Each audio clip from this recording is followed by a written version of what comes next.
नमस्कार दोस्तों, कैसे हैं आप सभी लोग। आज दिन हो गया 5 दिसंबर 2024 दिन गुरुवार। वैसे साथियों, आज का दिन भगवान विष्णु जी के भक्तों के लिए काफी ज्यादा खास और महत्वपूर्ण रहने वाला है, क्योंकि साथियों आज का दिन भगवान विष्णु जी को समर्पित माना जाता है। ऐसा माना जाता है कि इस दिन भगवान गणेश जी की पूजा करने से भगवान विष्णु जी जल्द प्रसन्न होते हैं। तो साथियों चलिए जानते हैं आज की राजस्थान की काम की सिलेक्टेड और महत्वपूर्ण खास खबरों को। लेकिन साथियों उससे पहले हम आप सभी को बता दें कि आज के इस वीडियो में हम राजस्थान के महिलाओं से, किसानों से, बेरोजगार युवाओं और बुजुर्गों के साथ साथ राजस्थान की जनता से जुड़ी तमाम बड़ी खबरों की जानकारी हम आपको इस वीडियो में देने वाले हैं। तो साथियों खबरें जानने के लिए वीडियो पर अंत तक बने रहिएगा, वीडियो को लास्ट तक जरूर देखिएगा और चैनल पर नए हैं तो चैनल को जरूर सब्सक्राइब कीजिएगा। पहली सबसे बड़ी खबर है राजस्थान के मंत्री सुमित गोदारा की चेतावनी, सक्षम लोग राशन कार्ड से नाम हटाएं वरना होगी कार्रवाई। राजस्थान में खाद्य विभाग द्वारा गिव अप अभियान चलाया जा रहा है।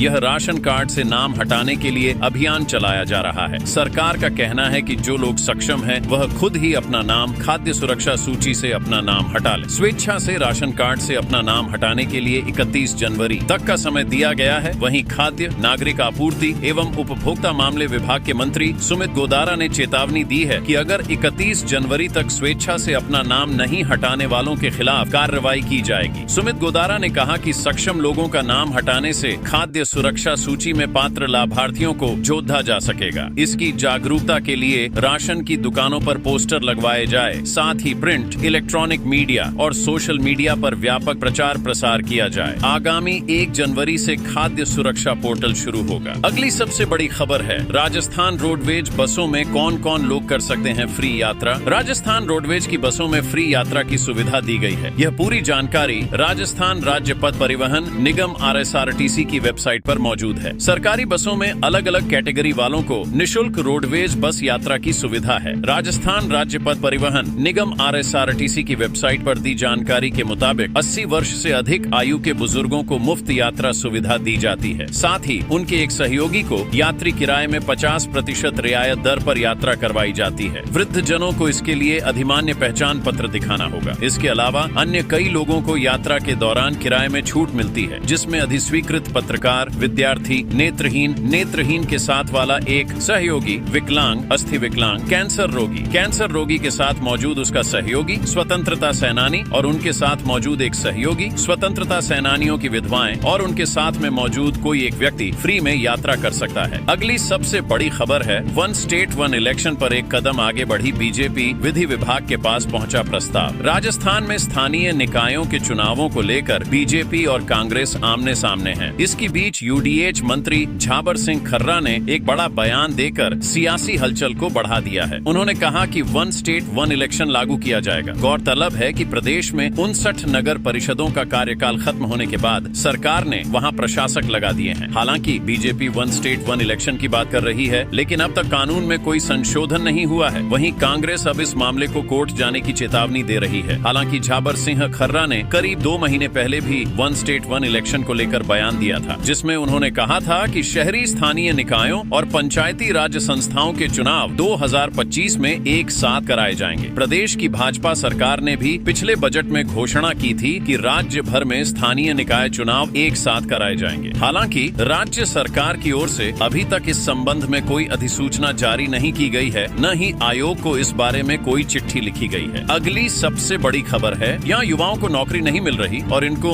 खुदाई की पड़ती है। अजमेर दरगाह मामले पर बोले पायलट। मीडिया से बात करते हुए पायलट ने अजमेर दरगाह मामले पर कहा कि इसको खोदो वो निकलेगा, उसको खोदो वो निकलेगा। यहाँ टाबरों को नौकरी मिल नहीं रही और इनको खुदाई की लग रही है। पायलट ने कहा कि एक काम सरकार होने दे रही है, मंदिर मस्जिद खोद दो, इसको खोद दो, उसको खोद दो। उन्होंने कहा कि कुछ ताकतें हैं जो धीमी आंच पर ऐसे मामलों को सेंकते रहना चाहती। टोंक के बरौनी में मीडिया से बात करते हुए सचिन पायलट ने संभल पर अजमेर दरगाह में सर्वे मामले पर हमला बोलते हुए कहा कि जब 1991 में धार्मिक स्थलों की यथास्थिति को बनाए रखने को लेकर कानून बना हुआ है, लेकिन सरकार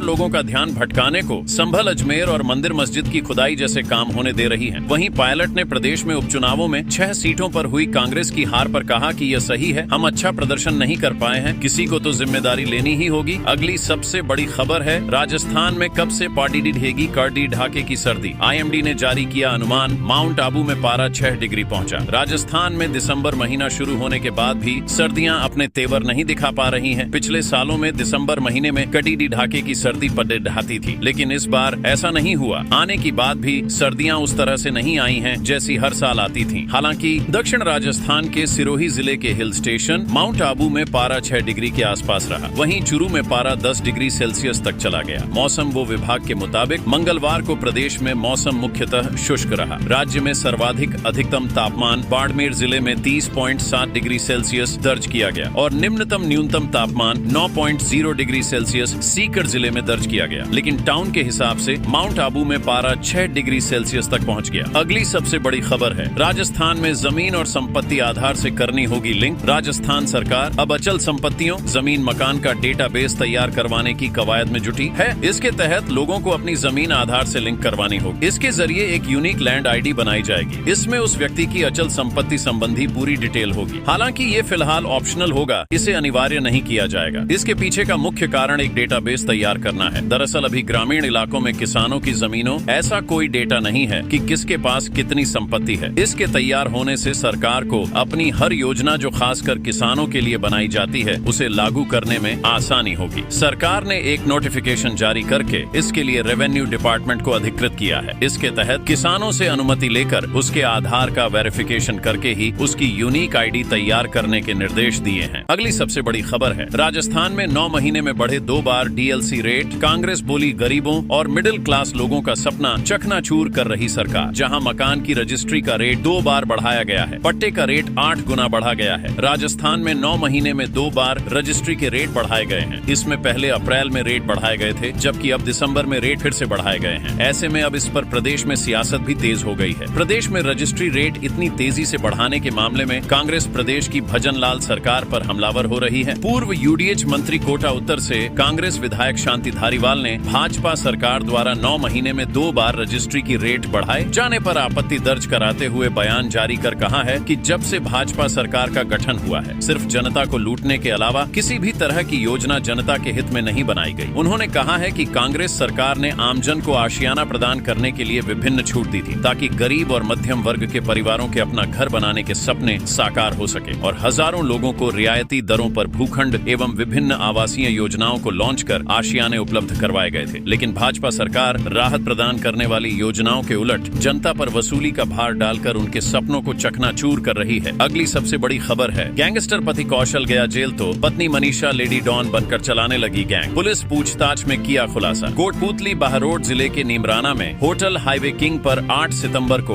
एक्सटॉर्शन के लिए फायरिंग हुई थी। इस मामले में पुलिस ने गैंगस्टर कौशल की पत्नी लेडी डॉन मनीषा को रिमांड पर लेकर पूछताछ की तो खुलासा हुआ। लेडी डॉन मनीषा से पूछताछ करने के लिए पुलिस अधीक्षक नीमराना पहुंचे। रिमांड पर चल रही गैंगस्टर कौशल की पत्नी मनीषा चौधरी से काफी देर तक पूछताछ की। पति जेल से मनीषा को देता था निर्देश। मनीषा चौधरी जेल में बंद पति कौशल चौधरी और देवर मनीष चौधरी से मिलने के लिए जाती थी। तब उसे किस व्यक्ति को रंगदारी के लिए धमकी दिलानी है और कहां पर फायरिंग करवानी है, इसका टारगेट दिया जाता था। जिसके बाद गैंगस्टर की पत्नी विदेश में बैठे खुद के भाई सौरभ गाडोली और गैंग के अन्य बदमाशों के साथ मिलकर घटना को अंजाम देते थे। गैंगस्टर कौशल चौधरी की पत्नी लंबे समय तक राजस्थान में भी फरारी काट चुकी है। अगली सबसे बड़ी खबर है, सांवलिया सेठ के भंडार में 19 करोड़ रुपए से ज्यादा की हुई गिनती। ऑनलाइन दान और सोना चांदी के तौल के बाद टूटेगा रिकॉर्ड। चित्तौड़गढ़ में स्थित मेवात दियाच में सुप्रसिद्ध कृष्ण धाम श्री सांवलिया सेठ मंदिर के दान पात्र से निकली राशि की गिनती जारी है। अब तक 3 चरण में हुई गिनती में 19 करोड़ 22,55,000 रुपए के नोटों की गिनती ही हो सकी है। इस बार 2 महीने बाद श्री सांवलिया सेठ का भंडार खोला गया है। पहले चरण में 11 करोड़ 34,75,000 रुपए, दूसरे चरण में 3 करोड़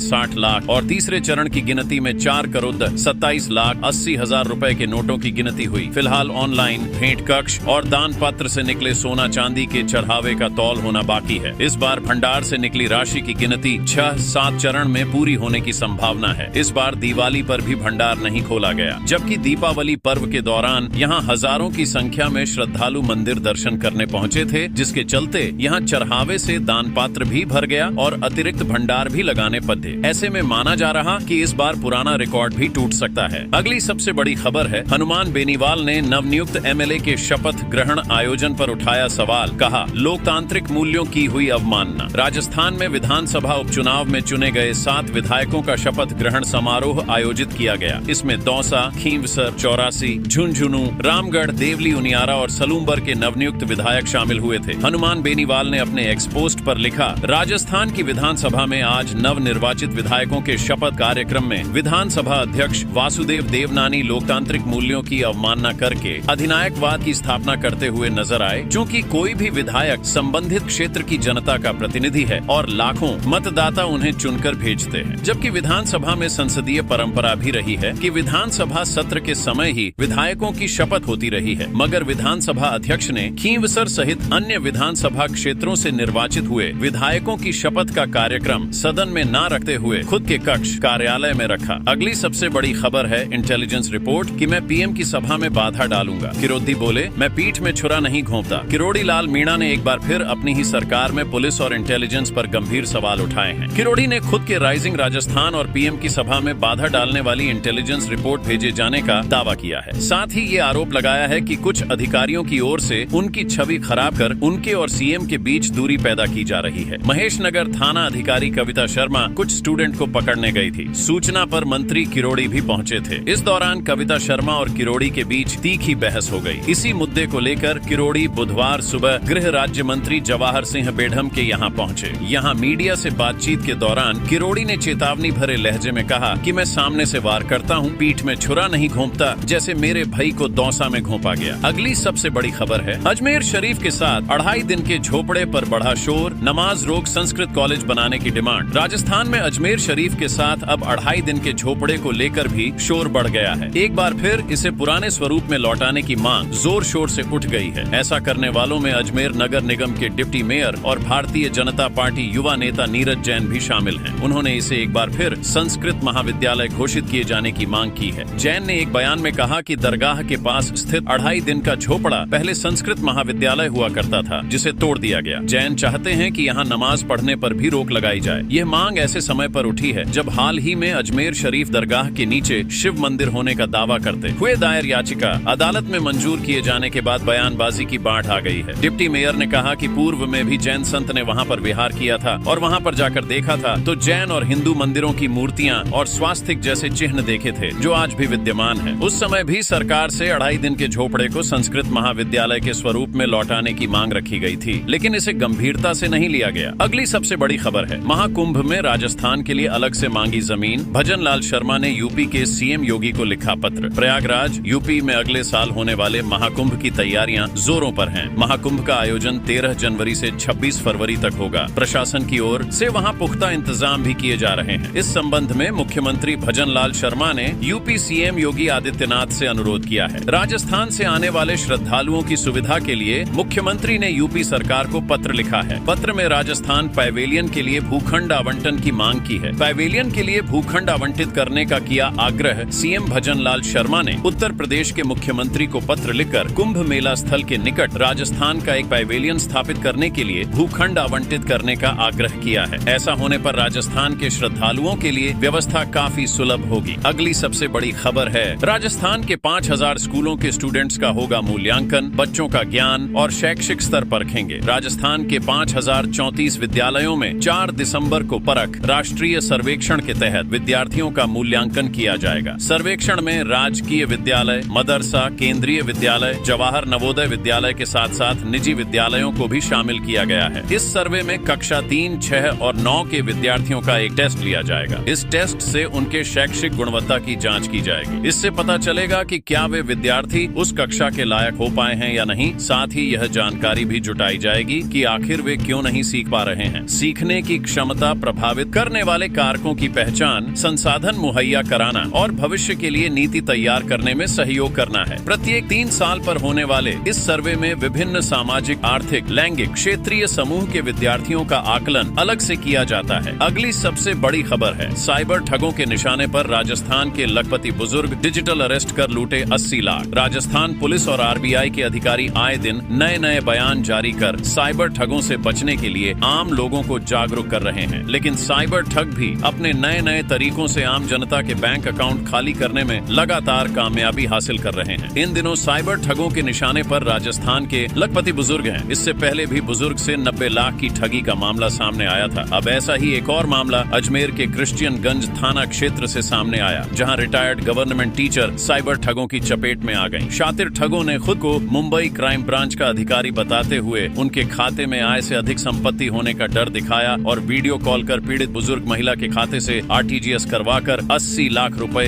अलग अलग अकाउंट में डलवा लिए। अगली सबसे बड़ी खबर है भैंस किसकी, सबूत के लिए उसके बच्चों को थाने बुलाया। जोधपुर थाने में 3 दिन तक 3 भैंस बंधी रही। जब एक व्यक्ति ने ये दावा किया कि ये भैंस उसकी है तो पुलिस ने भैंस के बच्चों को थाने में लाने का कहा। मालिक ने ये शर्त भी पुलिस की मान ली और भैंस के बच्चों को लेकर थाने पहुंचा। जब इन्होंने भैंस का दूध पीना शुरू किया तो पुलिस को विश्वास हो गया कि ये भैंस दावा करने वाले व्यक्ति की है। ये अनूठा मामला है जोधपुर कमिश्नरेट के बनाड थाने का। मामला 30 नवंबर का है। पुलिस ने देर रात उदय मंदिर निवासी मोहम्मद शरीफ की गाड़ी से 3 भैंसों को पकड़ा था। हालांकि इस मामले में एफआईआर दर्ज नहीं हुई है, लेकिन पुलिस ने भैंस मालिक को पाबंद कर भैंसों को सौंप दिया है। बनाड थाना एएसआई सुभाष बिश्नोई ने बताया कि 30 नवंबर को वे बनाड हाईवे पर रात को टीम के साथ गश्त कर रहे थे। इस दौरान मोहम्मद शरीफ 3 भैंसों को गाड़ी में ले जाता हुआ दिखाई दिया। पुलिस को शक होने पर उसे रोककर इन भैंसों के बारे में पूछा, लेकिन वह जवाब नहीं दे पाया।